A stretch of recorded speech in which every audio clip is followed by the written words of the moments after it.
that you want to go. I will surely take you to any food that you want to eat. Africa getting so much attention right now, and there's the man they call Africa's Bono, Nigerian superstar Banj, teaming up with artists from all over the continent, all ahead of President Obama's major summit in Washington to promote investment and enhance Africa's growing economic power.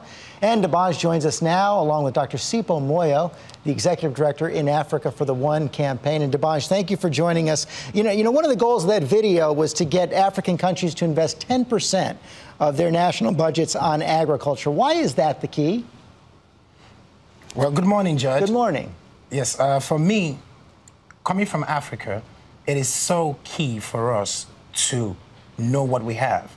And if you look through, when I was approached and when we wanted to start this campaign, 10 years ago, the African leaders committed 10% to agriculture of the annual budget. Why? Because agriculture has been seen to be the fastest way of eradicating poverty and of creating job creations across Africa.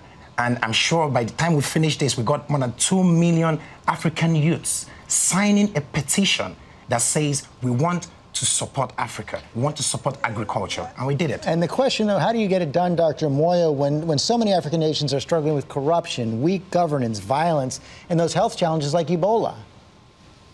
Well, you know, what is really exciting about this is that I think we've struck a chord with agriculture. You know, we polled 9 countries, citizens in 9 countries, about what their real priorities were. And one thing we heard from African citizens is that it's important for their leaders to invest in agriculture. So I think this whole campaign really struck a chord. And because it's coming from the citizens, the pressure is coming from African citizens, I think that's what has really made this a very different kind of campaign, and one which they will keep, you know, commitments on. You know, so I think that's really what it is that, you know, you have citizens saying to the leaders, you need to keep this commitment, and that's what is going to make it stick. And Banj, what do you hope to hear from President Obama at this summit this week? For me, first of all, we would like to, the theme of the summit is it's why we're here, investing in the next generation.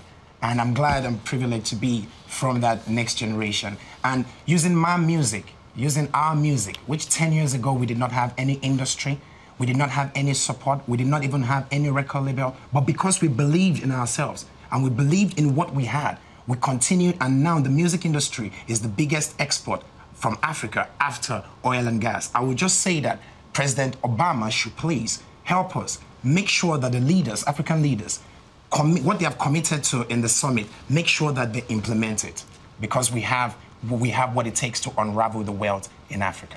And again, on that theme, George, if I may come in there, you know, another thing that's really exciting, because this is about investing in the next generation, we're looking forward and hoping that, you know, the key discussions among the leaders will be around agriculture, because that's really sort of the biggest potential for moving the most number of people out of poverty at the same time, as well as talking about energy, because that's what is holding back development in Africa. The lack of energy really holds back and, you know, hampers, you know, education, health, and particularly the agriculture. So it will help really if they can have focus around those 2 conversations and investing in those issues in order to unlock the potential for economic advancement on the African continent. So we're really excited. Good luck with that this week. Thank you both for joining us.